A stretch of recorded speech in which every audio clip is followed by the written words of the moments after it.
as well. As far as Liverpool are concerned, Virgil van Dijk makes his first appearance in this competition since scoring the winner in the final last season. Conor Bradley is in at right back for Trent Alexander-Arnold, and Mo Salah keeps his place as well, and Diogo Jota is through the middle, having started on the bench against Manchester United at the weekend. Such a good launching pad, the League Cup, for other trophies. Over the last 11 seasons, 7 teams have then gone on to win a trophy later the following season. Let's hear from Arne Slot with Patrick Davis. Well, Arne, firstly, give us an insight into your team selection, because it looks like you're trying to get the balance between giving minutes to one or two, but also trying to take a serious step towards winning a cup. Yeah, but every lineup would mean that last thing, but it is true that some players have played many minutes because others were injured. So Kostas, Tsimikas and Conor Bradley were injured. That's why Trent and Korobo had to play almost every game. Now they are back after injury, so it's an ideal moment for them to give them some playing time. Ibu Konate, I said it already, came back from an injury, so to play 2 days later again wouldn't be a smart idea in our opinion. And then there are probably choices like playing Alisson and playing Jota. Those are two players that came back from an injury, and we think they need match rhythm. Now we're still 3 games away from a trophy eventually. That's the same in the Champions League and more games, and even more games in the Premier League. So we don't look at it that way. We just want to play a very good game again. We didn't play a very good game on Sunday. We played quite a good game, not a very good game. And we want to improve compared to that game again. And this team has shown so many times how well they can play. Last Sunday it wasn't, like I said, our best, but it was also definitely not as bad as some people made of it. At least that's my opinion. But we want to do better because we were used to winning. We're used to winning, and that's not what we did last Sunday. Good luck. Thank you. He's always very clear, isn't he, in his interviews? You sort of find yourself nodding along and agreeing with virtually everything he says, don't you? Because he talks sense. He doesn't try to insult football fans' intelligence. He says it as it is. He even spoke about the game the weekend. It was a great game. We didn't play well. A few of our players weren't quite on it. I thought it was an incredibly honest assessment, and I think that's what football fans want to hear. It's what we all want to hear. And the job that he's done has been absolutely incredible. Now, everyone's got their different views. People say, look, he maybe should have rested a couple. You know, players like Virgil van Dijk, he can't afford to get, you know, for him to pick up an injury so important to the ambitions of Liverpool this year. But the flip side of it is when you showed that graphic a minute ago is you can create history. And, you know, and you look at all managers when they go to clubs. This is to establish yourself in March and try and win a trophy. I think it's so important, not just for him, but also for the club. He changes the full-backs tonight, and one of the reasons he said for that was they were both injured a little bit earlier on, so they haven't had as many minutes. But, you know, Conor Bradley is such a threat for them, isn't it? Yeah, and the players are not going to hear that message that he's just given to us. But what it does send out is a message to say... What's going to happen tonight? Well, do you know what happened, Jamie? If that happens, Spurs can't win the tie tonight, but they can be out of it. Yeah. Because they go to Anfield with... If Liverpool blow Spurs away tonight, and they've got no hope. Do you think Porro's not going to be raiding forward and leaving Gakpo behind him? I'm going to try and have the range on. Yeah, I have, but I see with the 3 in midfield that he's gone. Maybe if he does go, Benton can, because you normally go with the number 10. I see it being a really solid 3 in the midfield, and maybe both full backs will go, and one of those has to get out, because if not, it could be another 6. Well, Ange, Antonin Kinski then arrived on Sunday. Starts on Wednesday against Liverpool in a big cup semi-final. When did you make the decision, and what did you see that led you to it? Yeah, look, he learned all the lads' names, so that was the first test, and pretty comfortable with that. Look, it's somebody we've been tracking for a while. We're excited to get him in. I think whenever you make your debut for a new club, it's always a big occasion. Obviously, this one's got that extra little bit with the opposition and the circumstance, but. Yeah, I feel good about throwing him in, and we think we've got a really exciting player on our hands. I'm sure we'll handle it well. Yeah, I suppose on one hand you could think daunting. On the other hand, what a night to make your debut. Yeah, look, like I said, these kind of things are always memorable. So we've asked some big jobs of some of our guys so far this year, and it's worked out okay. And we're asking something from him. I'm sure he'll acquit himself well.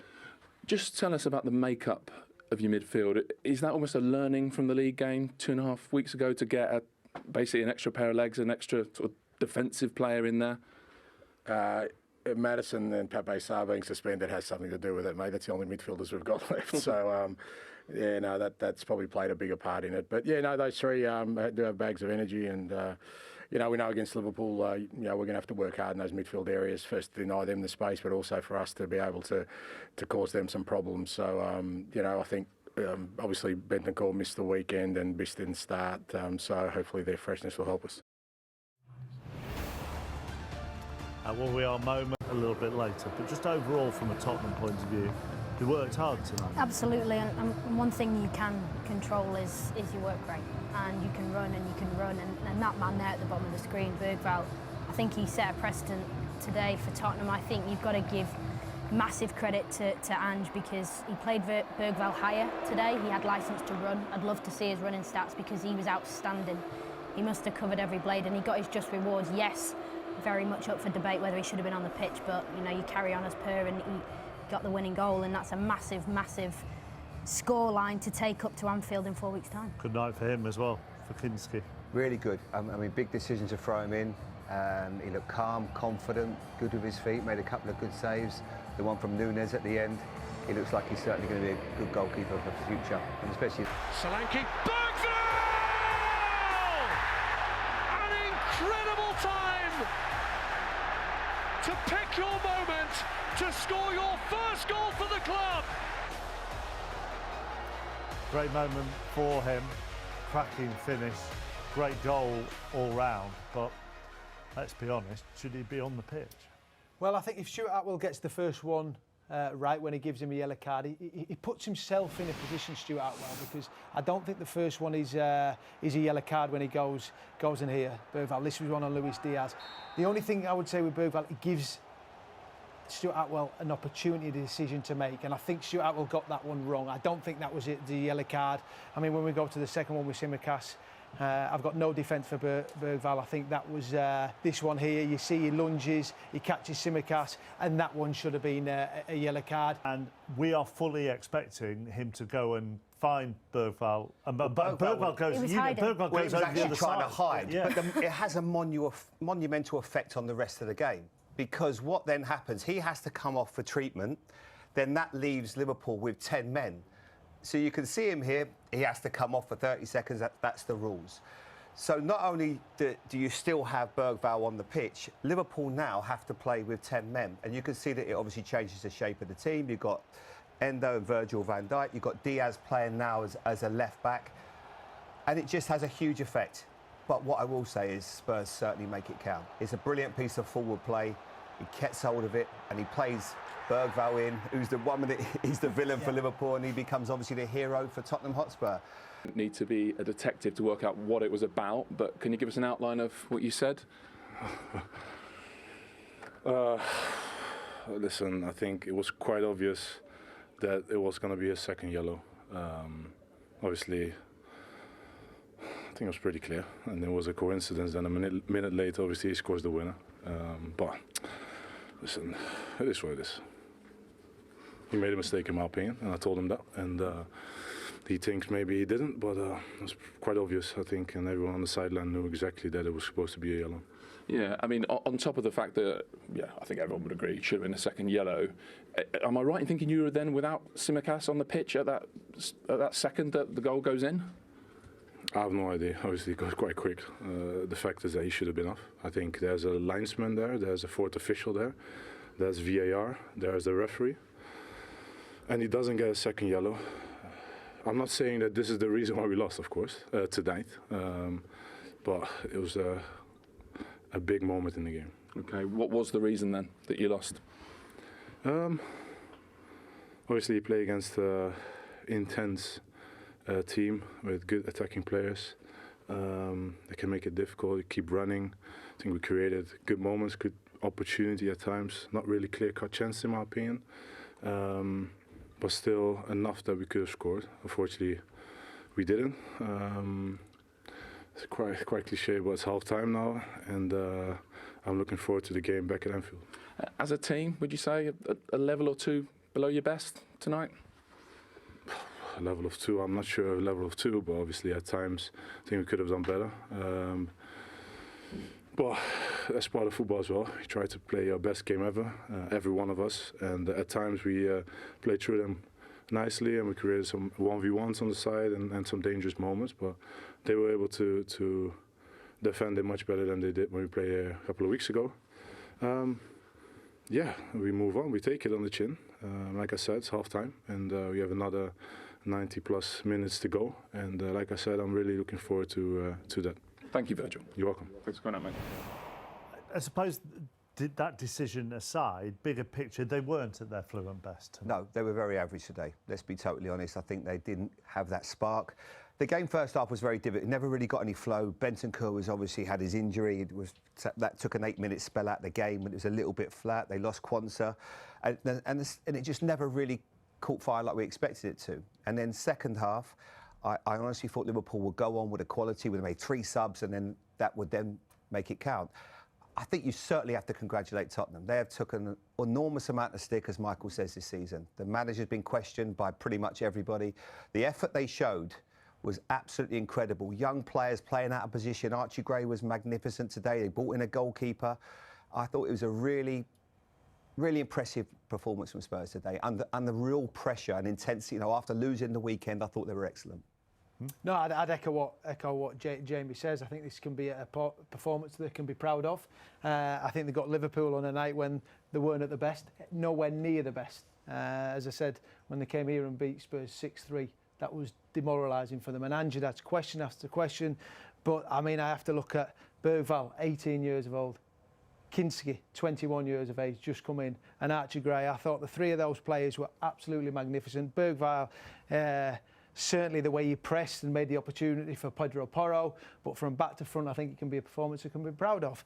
But it is only halfway, and I don't see Liverpool playing like this at Anfield in the first week of February when the second leg is. It's amazing though, football, isn't it? When you feel how aggrieved Ange was the weekend, and then all of a sudden we roll it on 3 or 4 days, and then you get that today. The emotion that you have to go through as a manager, and then you get that little break.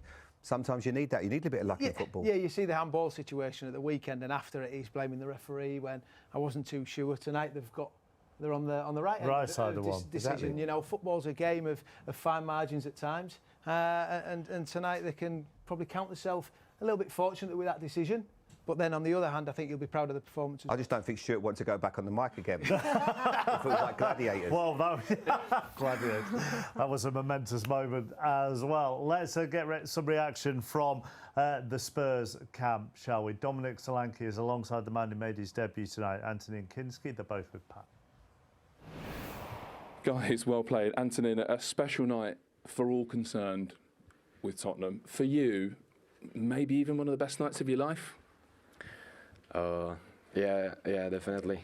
I would say I'm a big dreamer. I always make my own visions of the future, but yeah, probably this dream I have never dreamt this one. So yeah, amazing, and I'm really happy for the whole club because I came 3 days ago and everything works so good. All the people are kind. So. Yeah, I'm so happy for me, definitely, but also happy for them and for the whole team that we made it. But still, yeah, just the first leg. Dom, so you've lived something like Anthony's lived tonight. Coming into a big club, having to make a debut, the nerves and anxiety that come with it. How well has he done this evening? No, it was phenomenal, honestly. To be fair, he came 3 days ago, 1 or 2 training sessions with us, and to look that comfortable out there, that confident. Yeah, can't give him enough credit. Thank you. I mean, you probably don't even know all the lads properly yet, do you? Yeah, but I have to give the credit to him, But yeah. Why? Because I haven't played with a better striker so far. Yeah, R2 up. Are we red or no? Yeah, I mean, I tell you what, was it the first touch? Was a flick over Jota's head? You've got to have some confidence to do that, Dom, haven't you? Yeah, no, for sure. Like I said, he looked like a natural out there, like he's been training with us, playing with us for years. So, yeah, especially at his age as well, to come in and have the impact he did so soon, this is a big credit to him. And, yeah, to have him at the club now is great for us. We're going to need him. Got a lot of big games coming up. Still a lot of games left of the season. So, yeah, hopefully we can achieve something special. Yeah, it looked very emotional at the end. Who were you hugging? It was my sister, because yesterday I got to know that there is a possibility of me being in the goal today. So I called them immediately, and my sister came, her boyfriend, and my parents. So I was so happy to have them here in such a special night. Was that because your dad was a goalkeeper as well, played for Czech Republic? Was that him just behind your sister? Yeah, it was him. It was him. Yeah, I hope he's proud. Yeah. Oh, I'm sure he is. That's the thing, isn't it? I mean, you know it as well, Dom. It's not just a special night for you; it's the whole family. Yeah, definitely the whole family, because my grandfather was also a goalkeeper, so he was watching as well, definitely. So I hope they are all happy, and I'm happy for them. Lastly, Dom, talk us through your highs and lows tonight. 76th minute, I think, looks like you put Tottenham 1-0 out and it doesn't happen. And then, what a hand you had in Lucas winning the game for you. Yeah, that's the only thing I don't really like about VAR when I score. When it takes your goals away. Yeah, exactly. It's a bit of a killer. Looked quite close, to be honest, so a bit unlucky with that one. But yeah, we managed to still get the goal. It's a great ball from Pedro, and yeah, I had to get there first, use my body and play Lucas, and it was a great finish from him as well. Well played, both of you. Brilliant. Thank you. Thank you. Well done, Anton. The flag stays down, it all depends on VAR now. Well, we've got VAR in these semis, so we'll know for sure. After review, Dominic Solanke was in an offside position in the build-up to the goal. My final decision is offside. Well, that was the momentous moment. We first heard the referee on the tannoy in the stadium so that the fans knew what was going on. Anything? Did it work? Well, it worked. But I mean, they knew it was coming back for offside anyhow, didn't they? It's not for me. I know we have to move the game on. You know, VAR. Fans don't need to know it's an offside. They already know it's an offside. They said no goal. As soon as they see him kick off there, they know it's not their goal. I don't think it's adding anything to the game. All it's doing is making it very difficult for referees. I'm sure if you asked them, are you enjoying that? Absolutely not. It was actually difficult to hear at that moment in here because of all the boos over him, wasn't it? You couldn't hear him as much. Right, let's get some thoughts from Angie Postecoglou net. Here he is with Patrick Davison.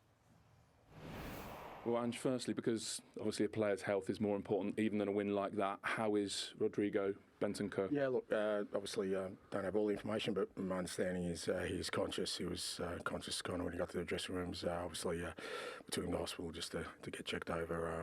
Worrying and always a concern, but from what I know at this stage, he's hopefully be okay. It is at the time, isn't it, when you see something like that, a really distressing sight. How hard then after that for the rest of the group to refocus and go again? It's just our lot at the moment, you know. We're having to deal with adversity all the time. We started the game awfully well, you know, almost scored just before that moment, and then obviously we lose a key player, and in those kind of circumstances. So, this lot are nothing if not resilient. They just keep going, and they did today. Yeah. So to the game, you said in your pre-match, whatever energy they've got, they will give it. They absolutely did, didn't they? Oh yeah, absolutely. They have been, and it's incredible when you think of, we've got a couple of 18-year-olds out there, one playing out of position, a left back who's not a left back, a goalkeeper making his debut. The boys gave everything. We had to work hard, and even at the end of the game, they've put on some significant talent. We can't make those changes, but the guys kept going, and we've got a deserved goal over it. Yeah, your goalkeeper, young goalkeeper, 21, Antonin Kinski. I mean, he's going to fit right in, isn't he? What a confident lad.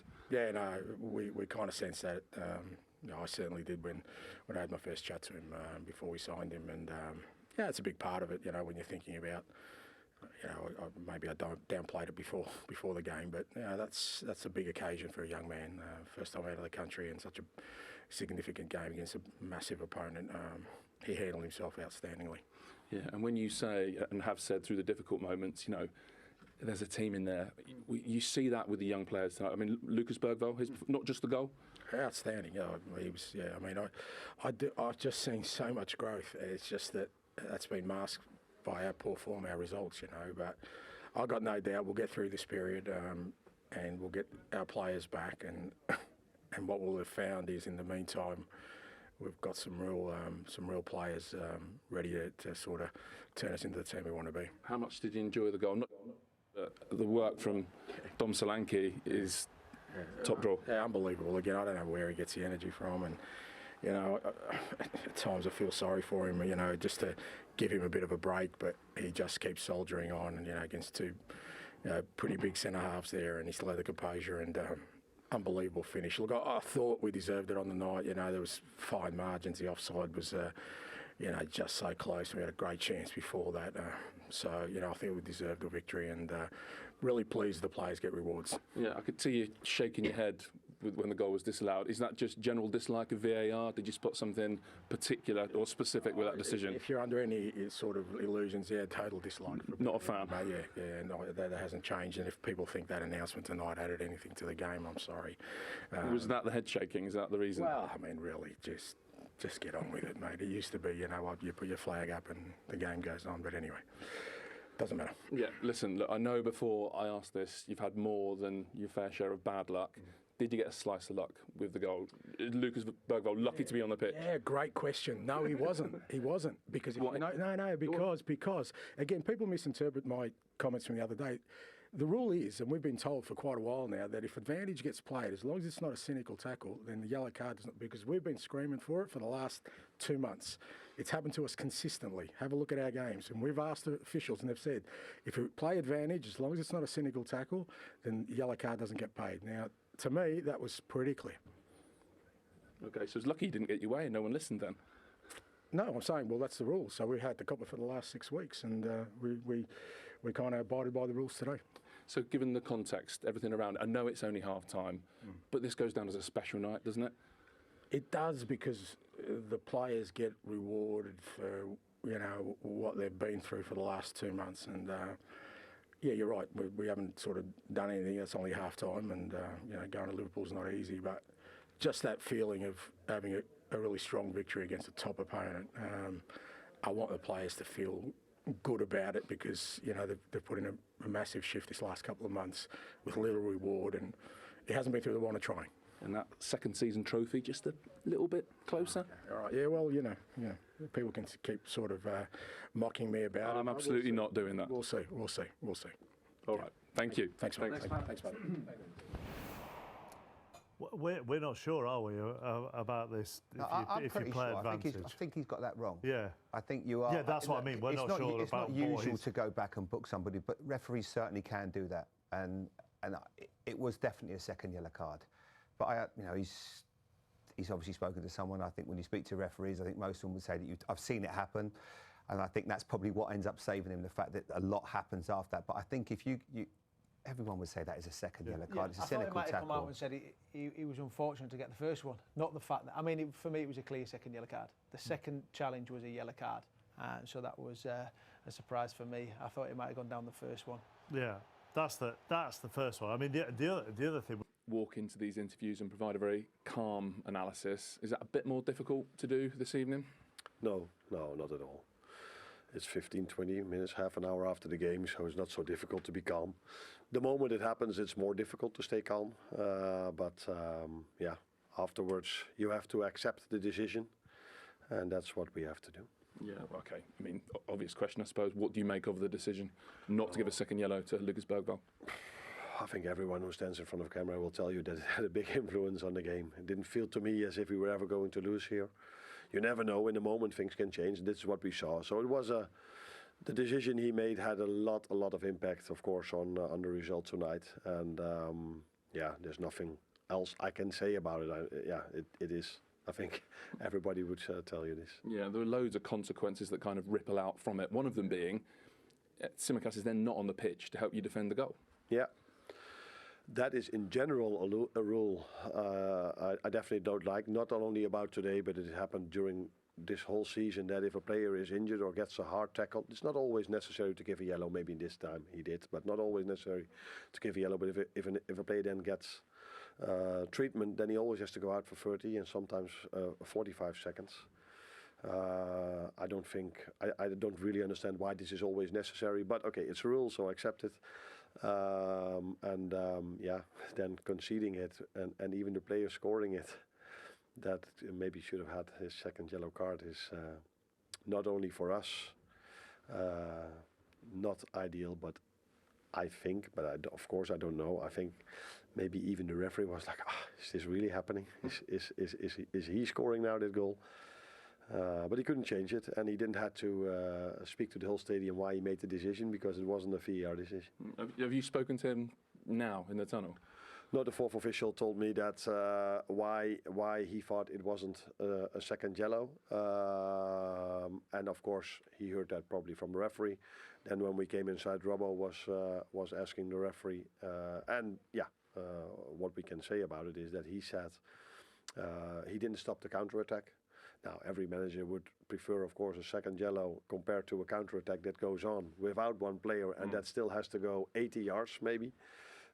And then the second thing is, if you stop a counter-attack with a reckless challenge, then he could still give his yellow, but he didn't see it as a reckless challenge. And probably that's the second thing we can debate about. So yeah, it is what it is. The positive thing for us is that we hate to lose. I hate to lose. But the good thing is, if you ever have to lose, it's better to lose when there's still a second leg to be played. Why was it such a different game to the league match here 2.5 weeks ago? I'm not so sure if it was such a different game than it was back then. The biggest difference is that we saw 9 goals back then and we only saw 1 today. But I think it was, again, a game where both teams wanted to press the other team high. Again, it was a team where both teams wanted to bring the ball out from the back. And chances, but not as many as the last time. But for me, I like this performance from us a bit more than the one on Sunday. But it's also a completely different game, facing a team that wants to play the ball out from the back, facing a team that plays with 4 attackers instead of 2, facing a team that presses high instead of a low block. So, yeah, that's also completely different than last Sunday. In possession, would you say tonight, not quite at your best, or is that down to what you've just outlined with the way Tottenham press, the number of attackers they have? Sometimes if you play with more attackers, that doesn't help you, not always in the way you press and in defense. So that's probably not the excuse, but we always knew that they would come up with a reaction after the 6-3. We always knew how important this is, not only for the players but also for the fans over here. So we could expect maybe something else. But I do agree with you. We probably played one of our best, maybe the best game against Tottenham 2 weeks ago, and we are hoping to reach this level every single time, but that's not going to be easy. That's also not going to happen in the upcoming 20, 30 games we're going to play. This, for me, was definitely good enough to go away here with a result. I think we maybe even deserved, as a minimum, we deserved to have a result, and maybe even with 1 point, I would have been a bit disappointed. But to go away with a loss is definitely not what we deserve today. But it does set you up for the second leg at Anfield, all to play for. It's clear what we have to do, but everybody knows about the injuries of Tottenham, and the window is still open, so they can come up maybe with even a stronger team at Anfield. The good thing for us is then we are there with 60,000 people. Far from ideal starting position when we play the second leg. But the good thing is we have a second leg to play for. Thank you. You're welcome. Thanks, Arne. Thank you. I mean, it is set up brilliantly, isn't it, for that second leg? The atmosphere and the needle around Anfield, given the way that winner was scored, will just go up a couple of notches. Yeah, and Virgil van Dijk, when he did his post-match interview, was already referring to it, and it's in 4 weeks' time. There's plenty of games to be played between now and then, but like you say, I mean, that adds an added spice to what will already be a fantastic game. Yeah. Yeah, absolutely. I mean, it has been, obviously Sunday was tough with the result, because I think everybody in that stadium thought they were going to wipe the floor of Manchester United. It didn't happen. Today, I certainly felt that Liverpool, with the team that he picked, would have won this game.